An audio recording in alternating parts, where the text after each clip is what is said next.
آج کل اعصابی کمزوری یعنی پٹھوں کی کمزوری، پٹھوں کے کھچاؤ کے مریض بہت زیادہ دیکھنے کو ملتے ہیں۔ اس بیماری میں مریض کے اعصاب مسلز کمزور ہو جاتے ہیں اور چلتے پھرتے اٹھتے بیٹھتے جسم میں درد سا رہتا ہے اور بوجھل پن سا محسوس ہوتا ہے۔ اس مرض کی مختلف وجوہات ہیں۔ بہت زیادہ جسمانی اور دماغی محنت کرنے سے مسلز کمزور ہو جاتے ہیں۔ معدہ اور جگر کی کمزوری کی وجہ سے خوراک کا ہضم نہ ہونا اور جسم کو مناسب مقدار میں انرجی نہ ملنا، شوگر، ہیپاٹائٹس، ٹینشن، اینگزائٹی وغیرہ بھی اس بیماری میں مبتلا کر دیتے ہیں۔ آج کی اس ویڈیو میں ہم آپ کو چند گھریلو اور آسان ٹوٹکے بتائیں گے جن کو استعمال کر کے آپ اس مرض سے چھٹکارا حاصل کر سکتے ہیں۔ ویڈیو آگے شروع کرنے سے پہلے میرے چینل ٹوٹکوں کی دنیا کو سبسکرائب کر دیں اور بیل کے آئیکن کو دبا دیں۔ اس بیماری سے نجات کے لیے سب سے پہلے تو اپنے آپ کو ریلیکس رکھیں۔ جتنا زیادہ غم، غصہ یا ٹینشن لیں گے اتنا زیادہ ہی جسم پر برے اثرات نظر آئیں گے۔ ڈرائی فروٹ اور تازہ پھلوں کا استعمال بڑھا دیں اور ان ٹوٹکوں کا استعمال کریں۔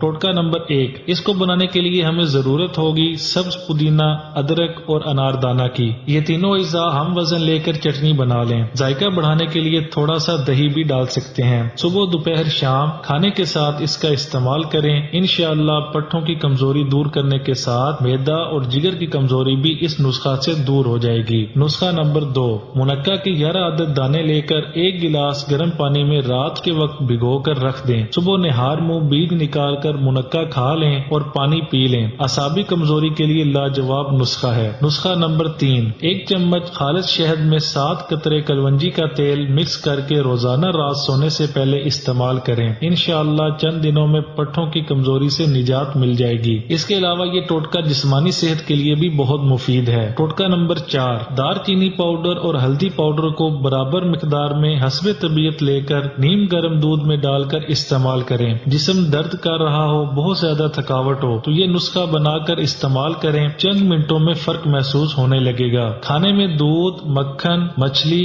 گوشت، دہی اور انڈوں کا استعمال کریں۔ ناریل، بادام، پستہ کا استعمال بھی پٹھوں کے کھچاؤ اور اعصابی کمزوری کو دور کرنے میں مدد دیتا ہے۔ ویڈیو اچھی لگے تو لائک اور شیئر کرنا نہ بھولیں۔